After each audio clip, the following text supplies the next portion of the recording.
पुंडलीकवरदा हरिविठ्ठल श्री ज्ञानदेव तुकाराम सद्गुरु समर्थ त्र्यंबकानंद महाराज की जय। माऊली ज्ञानेश्वर महाराज की जय। जगद्गुरु तुकाराम महाराज की जय। श्री गुरुदेव दत्त। 11व्या श्लोकातील विषय चाललेला आहे। ना तरी ज्वरे विटाळले मुख, ते दुधाते म्हणे कडू विख, तेवी अमानुषा मानुष मानाल माथे। हा 42वी ओवी मागची। त्याच्यात त्यांनी दाखवलं की जर ताप आला तर दूध कडू लागतं, तसं मी अमानुष आहे, मनुष्यत्व माझ्या ठिकाणी नाही, पण मला मनुष्य आहे असे मानाल। म्हणवो निपुडती तू धनंजया, झणे विसंबिसी या अभिप्राया, जे या स्थूलदृष्टी वाया जाई जे लगा। तेव्हा तू आता एक लक्षात घे की मला स्थूल दृष्टीने पाहू नको। हे का विषय चालला? तर मागं जे झालं होतं की भूते ना माझ्या ठाई आणि भूता माझी मी नाही, या खुणा तू काही चुको नको, या विषयालाच अभिप्राय म्हटलेलं आहे आत्ताच्या ओवीत। तर भूत मात्र हे विकारी आहे, कारण त्यांच्या ठिकाणी नेहमी बदल होतो, परिवर्तन होतं। परमात्मा अपरिवर्तनशील आहे, त्याच्या ठिकाणी काही बदल होत नाही, म्हणून भूत मात्र आणि माझा काही संबंध येत नाही। आता हेच सांगत असताना सर्व भूतमात्राकडे पाहणारी दृष्टी असती ती स्थूल दृष्टी, आणि मलाही त्या स्थूल दृष्टीने मनुष्य समजत असाल तर मग हे चुकीचं झालं। पै स्थूल दृष्टी देखती माते, तेच न देखणे जान निरुते, जैसे स्वप्नीचे न अमृते अमरा नोहिजे। कारण स्थूल दृष्टीने जर पाहिलं तर आकाराकडे दृष्टी जाईल आणि आकारच पक्के होतील, पण त्या आकाराला चेतना देणारा मी जो कोणी आहे ते तिकडं लक्ष जाणार नाही। जसं स्वप्नातला अमृत घेण्यानं अमर होता येत नाही। आता त्याच्या पुढे म्हणजे चालू विषय या ओवीपासून सुरू होत आहे। हेरवी स्थूल दृष्टी मूढ, माते जाणती कीर दृढ, परिते जाणनेचे जाणनया आड रिगोनी ठाके। तेव्हा ज्यांनी ज्यांनी मला स्थूल दृष्टीने पाहिलं ते अज्ञानी, मूढ ह्या शब्द इथं अज्ञानी धरलं। माते जाणती कीर दृढ, आम्ही जाणलं की हा सगुण आहे, मूर्तिमय आहे, तर त्यांचं जाणणं योग्य नाही। कारण त्यांनी जाणलं जर असं वाटत असेल तर त्यांचं जाणणंच त्यांच्या जाणण्याला आडवा आलं। म्हणजेच आत्मज्ञानाला बाह्यज्ञान जे आहे ते बाह्यज्ञान आवरण घालतं। ते बाह्यज्ञान म्हणजे कोणतं आहे तर अज्ञानजन्य। अज्ञानजन्य ज्ञानानं आत्मज्ञानावर आवरण घातल्यावर खरं जाणणं राहत नाही, त्यावर अज्ञानजन्य ज्ञानाचं जाणणं राहतं। जैसा नक्षत्राच्या आभासा, साठी घातू झाला तया हंसा, माझी रत्नबुद्धीची आशा रिगोनिया। आता त्याला उदाहरण दिलं की जसं आकाशात चांदणे आहेत आणि त्याचं प्रतिबिंब खालच्या काय आहे पाण्यामध्ये पडलं। आता हे रत्नच आहे, असा रत्न त्याचा आहार असणारा जो हंस असतो, त्या हंसानं काय केलं की त्याच्यात उडी मारली, पण उडी मारल्याबरोबर ते प्रतिबिंब पाणी हल्लं की हल्लं, आणि या हंसाला काही ते रत्न म्हणून काही सापडलं नाही, कारण ते जे होतं प्रतिबिंब ते वरच्या चांदण्याचं। सांगे गंगाया बुद्धी मृगजळ, ठाकोनी आली याचे कवन फळ, काय सुरतरू म्हणून बाबूड सेविली करी. आता जसं गंगा हे पवित्र आहे आणि गंगेचं पाणी प्राप्त व्हावं असं सर्वांना वाटतं, पण समोर मृगजळ दिसलं आणि ही गंगाच आहे असं समजून जर कोणी उडी मारली तर काय फळ मिळेल त्याला. काय सुरतरू म्हणून बाबूळ सेविली करी, आणि हा एक आहे कल्पवृक्ष आहे असं समजून बाबळीचीच पूजा करू लागले. तर बाबळ काय आहे सुरतरू असं नसून सुद्धा चुकीचं झालं. हा निळयाचा दुसरा, या बुद्धी हा तू घातला विकारा, का रत्ने म्हणून गारा वेची जेवी. आता परत अजून उदाहरणं आलं. एकंदरीत 3 उदाहरणं देऊन हे चौथं एका ओवीत 2 उदाहरणं काढली की काहीतरी एक पडलंय असं समजून लक्षात आलं की नीलमण्याचा हार आहे हा, आणि बरं झालं आपल्याला सापडला असं समजून हार उचलण्याकरता हात तिथं घातला, पण तो होता सर्प. सर्पालाच त्यांनी काय समजलं, नीलमण्याचा हार आहे. आता त्याच्यामुळं काय होईल तर त्याला त्रास होईल. किंवा दुसरं झालं का रत्ने म्हणून गारा वेची जेवी, आणि बाहेर पावसात गारा पडू लागल्या. ह्याने गारा नाही समजले हे रत्न पडतात, शुभ्र रत्न आहेत म्हणून ते गोळा करत गेला. अथवा निदान हे प्रगटले म्हणून खदिरांगार खोळे भरिले, का सावली नेणता घातले कुहासिंहे. आता आणखीन उदाहरणं आली. या पण ओवीत 2 उदाहरणं दिली की जसं काय आहे आपल्याला धन सापडलं, बरं झालं वा, हे नुसतं धन नाही तर हे काय आहेत हिरेत, लाल रंगाचे हिरेत असं समजून काय करायला लागला, आपल्या कपड्याचा किंवा नेसत्या धोत्राचा खोळ केली किंवा दुसरं काही अंगावरच्या उपरण्याची खोळ केली आणि त्याच्यात ते सगळं भरलं. पण ते होते पेटलेले कोळसे, म्हणजे लाल झालेले कोळसे. आता ते ज्याच्यात भरल ते राहील का, ते सगळं जळून जाईल. का सावली नेणता घातले कोहासिंहे. आता दुसरं दाखवलं की विहिरीत सिंह बघायला गेला आणि त्याचंच प्रतिबिंब दिसलं. आता विहीर गोलाकार बांधलेली आणि आत पाहिल्याबरोबर त्याला दिसलं की त्याला वाटलं अरे दुसरा सिंह इथं, म्हणून त्यांनी काय जोराची डरकाळी फोडली तर त्या विहिरीत नाही तशीच आवाज आला. आता हाच आहेच म्हणून त्याच्यावर काय केलं, आक्रमण करण्याकरता विहिरीत उडी टाकली.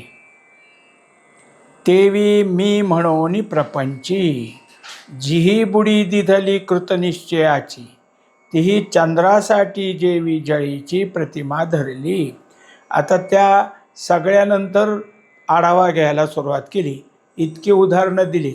मग त्या सगळ्या उदाहरणातनं हेच आलं की समोर असणारं प्रपंच म्हणजेच सतत बदलणारं हे, यालाच मी आहे, म्हणजे हे सगळे भूतमात्र जगत हेच परमात्म्याचं रूप आहे असं समजून जर त्या ठिकाणी आपल्या बुद्धीचा निश्चय केला आणि बस सापडला आता परमात्मा असं समजले, आणि हे बाह्य जगतात जेवढे काही आहेत आकार ते म्हणजेच परमात्म्याचं स्वरूप आहे असं म्हणल्यामुळं काय होईल तर त्याला उदाहरण दिलं की तीही चंद्रासाठी जेवी जळीची प्रतिमा धरली. आता चंद्राचं प्रतिबिंब पडलं होतं पाण्यात, सापडला चंद्र म्हणून त्यांनी उडी मारली, मुठीत पकडला, वर येऊन बघतो तो कुठे, मोठ रिकामीच, कारण ते प्रतिबिंब होतं आणि प्रतिबिंबाला सत्य चंद्र समजला आणि धरण्याचा प्रयत्न केला. तैसा कृतनिश्चय वाया गेला, जैसा कोणी एको कांजी प्याला, मग परिणाम पाहो लागला अमृताचा. आता असा जर निश्चय केला, नुसता निश्चय नाही, आपण जे आता करतो त्याचा निश्चय झाला, कृतनिश्चय म्हणजे मी केलं त्याचं फळ प्राप्त झालं असं समजून त्यानं हे सगळं स्थूलाकारी जग म्हणजे परमात्मा आहे असं जर ठरवलं, तर जसं कोणीतरी एखाद्याने कांजी काय केले, प्याला आणि समजला मी अमृत पेलो आहे, आता मला काय आहे, अमृत प्याल्यावर काही मरण नाही, काही नाही. पण कांजी प्याला म्हणजे अमृताचे परिणाम कसे दिसतील? तैसा स्थूलाकारी नाशिवंते, भरवसा बांधोनी चित्ते, पाहती मज अविनाशाते तरी कैचा दिसे. ही पाठांतराची ओवी, की जसं हे सगळं स्थूल, मग आता मंदिरातल्या मूर्ती असो, नाही तर इकडं तिकडं फिरणारे मनुष्य मात्र असो, हे सगळे कसे आहेत, तर हेच देवाचे रूप आहेत.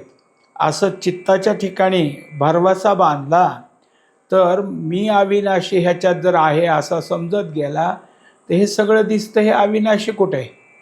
आपल्यासमोर दिसतं ते सारखं बदलतंय. आपल्याला वाटतं की एका वर्षानंतर ह्याचं वय बदललं किंवा त्याचं काही थोडंफार स्वरूप बदललं, पण हे सांगतात क्षणाक्षणाला बदलते, क्षणाक्षणातून त्याच्या ठिकाणी फरक पडतोय. आणि मग हे क्षणाक्षणाला जर जन्मतन मरतं, ह्याला अविनाशी कसं म्हणायचं? मी परमात्मा अविनाशी आणि हे सगळं कसं आहे तर नाशिवंत आहे. आपल्या देहाला तुकोबारायाने एक प्रमाण दिले की नाशिवंत देह जाणार सकळ, आयुष्य खातो काळ सावधान. आतला हा देह नाशिवंत आहे, तो जाणारच आहे. आणि जेवढं आयुष्य आपल्याला, ते प्रत्येक क्षणाक्षणाचं आयुष्य काळ खाऊन टाकायला लागला. मग काळ जर ह्याच्या मागं लागलाय, झालं नाशिवंतपणा ह्याच्या मागं लागलाय, तर हा अविनाशी परमात्मा कसा असेल? अविनाशी परमात्मा समजून जे या सगळ्या जगतातल्या भूतमात्रांना पाहत असतील, तर हे सगळे चुकीचे आहे. काही पश्चिम समुद्राची या तटा, निघिचत आहे पूर्विली या वाटा, का कोंडा कांडिता सुबटा, कणू आतुळे.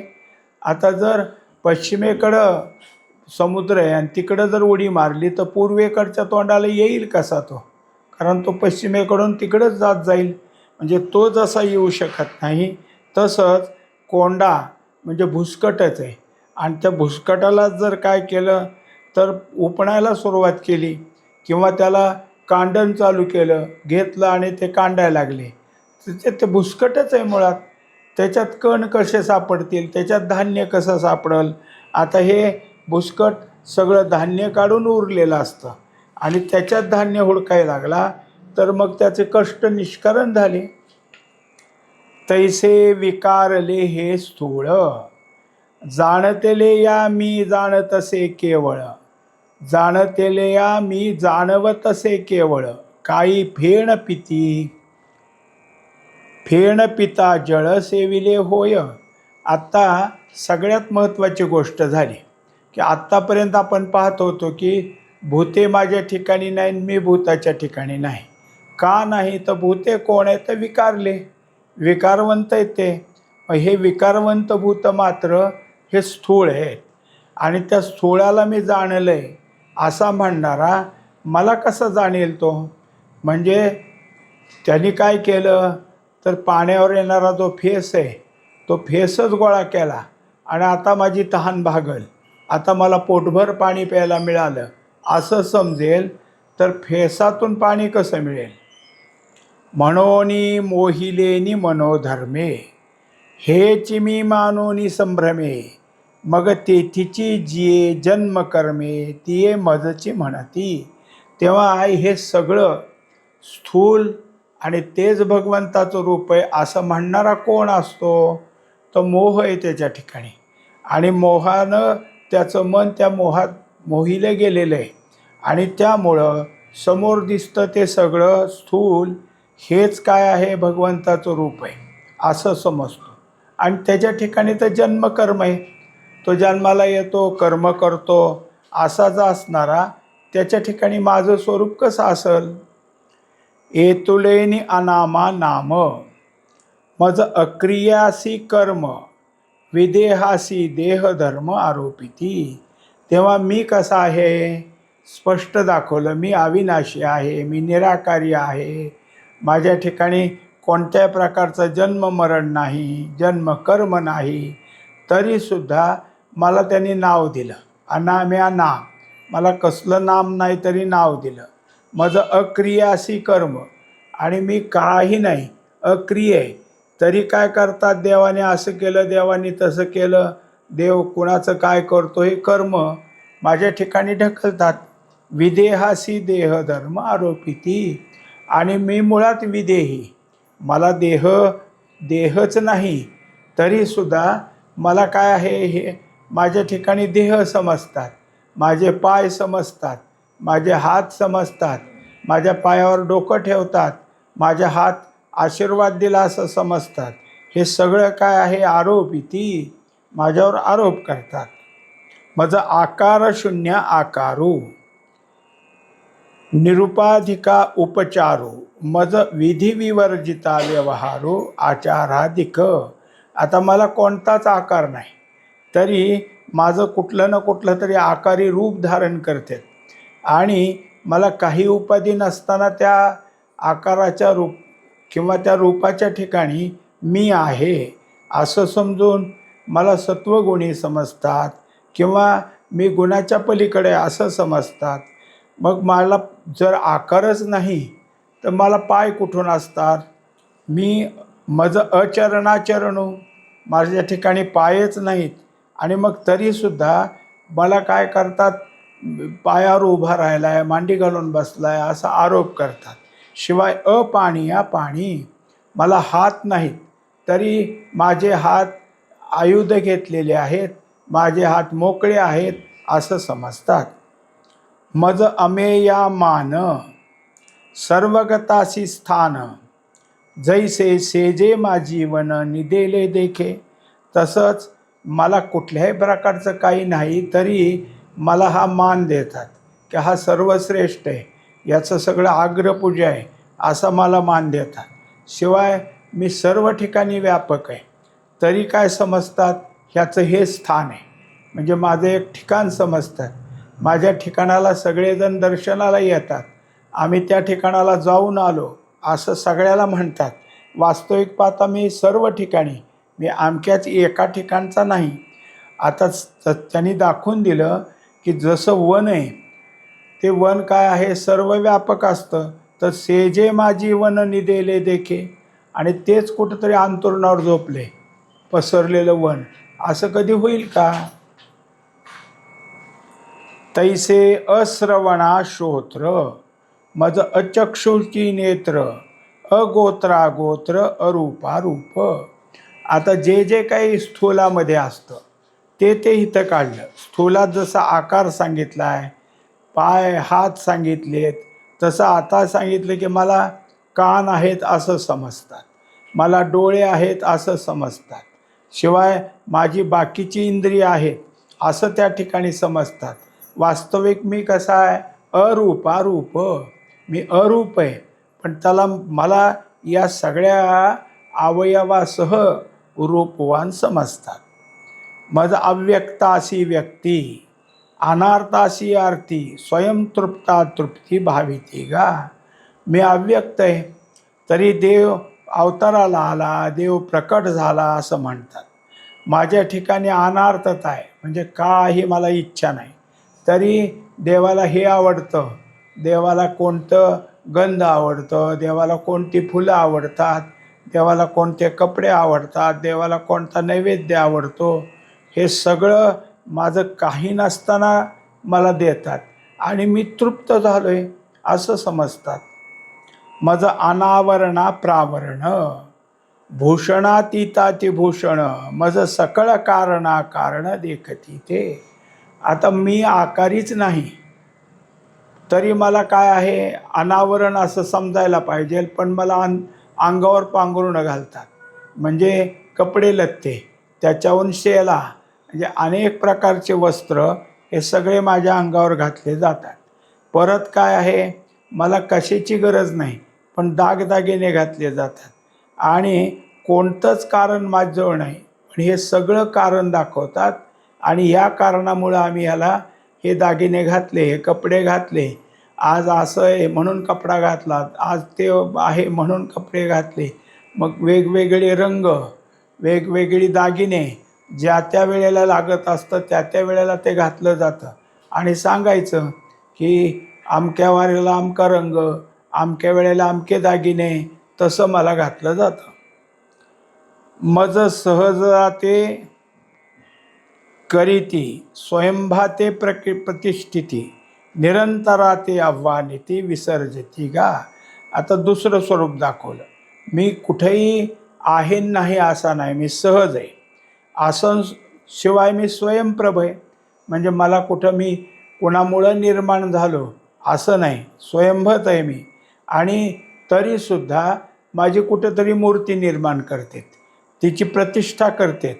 आणि कधी कधी काय आहे की गणपती म्हणा, देवीचे वेळेस म्हणा, मी अखंड आहे तरी मूर्ती बसवतात आणि माझी विसर्जनही करतात.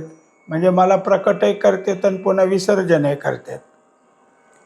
मी सर्वदा स्वतः सिद्धू, तो मी तो की बाळ तरुण वृद्धू, मज एक रूपा संबंधू जाणती ऐसे. आता सगळ्याचं सार सांगितलं की मी सर्व आणि स्वतःच सिद्ध आहे. मी सगळीकडं आहे आणि सगळ्या ह्याच्यामध्ये स्वतःच सिद्ध आहे. माझं कोणाच्यामुळं मी निर्माण झालो असं नाही. असं असतानासुद्धा मला काय आहे, कुठं कुठं बाळ समजतात. म्हणजे जसं बाळकृष्णाची मूर्ती असते त्याला कधी कधी मला तरुण समजतात, कधी वृद्ध समजतात. आणि शिवाय माझा याच्याशी संबंध आहे, माझा त्याच्याशी संबंध आहे. असं करून काय आहे की मी माझी पत्नी आहे किंवा माझी कोणीतरी भक्त आहे असे संबंध त्या ठिकाणी ठेवतात. मज अद्वैतासी दुजे, मज अकर्तयासी काजे, मी अभोक्ता की भुंजे ऐसे म्हणती. मी अद्वैती, पण मला हा देव तो देव असे काय करतात, 2-4 ठिकाणं ठेवतात, माझं द्वैत ठरवतात. मी काही करत नसून सुद्धा हे देवाने आमचं केलं असं ठरवतात. आणि काही नाही, मी सतत तृप्त आहे तरी देव हे सगळं खातो, देवाला हे खाल्लं म्हणजे देव तृप्त होतो असं माझ्यावर आरोप करतात.